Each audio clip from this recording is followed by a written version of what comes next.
好，我是宁官，健康好生活有 YouTube 的官方频道喽，大家记得要赶快按订阅哦。接下来，柯师傅也要分享一个健康美味的好料理，今天要烧鲑鱼。对，我们鲑鱼跟那个日本腐皮来一起烧哈。那刚刚江医师讲的那个，我心很有感触，因为我咳了一整年，后来是有一次我老婆看那个早上的那个新闻性的节目，跟我们节目类似，就是医疗性的节目，才发现我是因为高血压咳了一整年。哦，高血压的药吃错了，而且所以你换了药还是换了吃法？换了药以后1个礼拜就好了。哦，就完全不咳，而且这个过程当中呼吸都咳，什么时间都咳，然后呢？不管怎么样治疗啊，名医啊、西医啊、秘医啊、中医啊，什么都花喉咙的钱花了很多，然后后来才发现原来是高血压的药造成的，然后一换掉高血压药1个礼拜就完全不咳了。好，对，所以真的有些时候长期的慢性用药哦，有一些特殊的症状要跟医生讨论。好，师傅今天我这个鲑鱼呢，只有沾一点那个干燥的粉。那至于这个干燥的粉，你用什么面粉啊，你用什么其他粉都可以，只要是干燥的粉就好了。因为你有一点干燥的粉的话，它比较不会去鲑鱼比较不会去散掉，因为等一下我们还要去煮，所以这鲑鱼比较不会去散掉。然后还有一点就是，我们煎鲑鱼的时候哦，我们等一下要用锅盖来盖起来，就是用那个鲑鱼本身的那个鱼的水分哦，让它有一个热循环。然后呢，它比较。第一个它不会粘黏，第二个它比较不会去，比较容易熟化，因为这个热循环比较容易熟化，就跟嘉果刚刚用那个锅盖盖起来让那个山药熟化的目的是一样的。好，像我们现在放进去哦，煎鱼最重要的一点，很多人说煎鱼煎到都散掉，就是因为你不要去动它，它就不会散掉，所以我们就把锅盖把它盖起来，好让它去热循环，这样就可以了哈。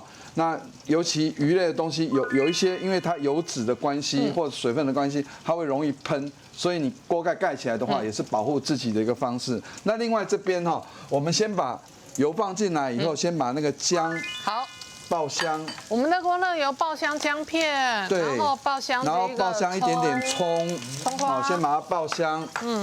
我们把它爆香以后，只要爆香，一定要记得爆香就是闻到香味才叫爆香啦哈。所以我们闻到葱啊姜的味道才叫爆香，然后这时候我们把菇类放进来，因为菇类蛮耐煮的，好，所以我们把菇类加进来，我现在是杏鲍菇先加进来，然后呢再把红喜菇也加进来，因为这种菇类其实都很耐煮，所以呢经过油爆过以后，它表面会酥、会硬、会脆，然后呢，等一下它的汁也会留在里面，比较好吃一点啊，吃起来比较会有那个汁水味。然后我这个地方呢，先调味，我今天的调味只有蚝油就好了。好，我们把蚝油加进来。蚝油在这里就要先让它能够调味入味。然后呢，加蚝油一定要加一点冰糖进来，因为蚝油都是比较咸哈。那我们先把这个。调味料也是炒过，它会更香。对，好，我们把调味料先放进去炒香，炒香它的时候呢，这时候我们再把水加进来。好，那水不需要很多，因为这个水只是让这个菇啊跟等一下那个豆皮啊吃一点那个水分进去了，还有味道，比较容易调味。对，然后我们再把这个。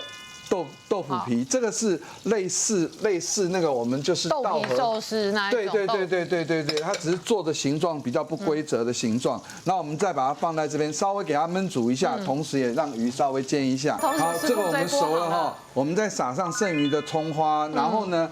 很特别的一点，我要加上一些炒熟的白芝麻。好，然后把白芝麻加进来，等一下跟着芝麻一起吃的话会更香。然后呢，淋上芝麻香油，这样就完成了。好，那我们就来试吃哦。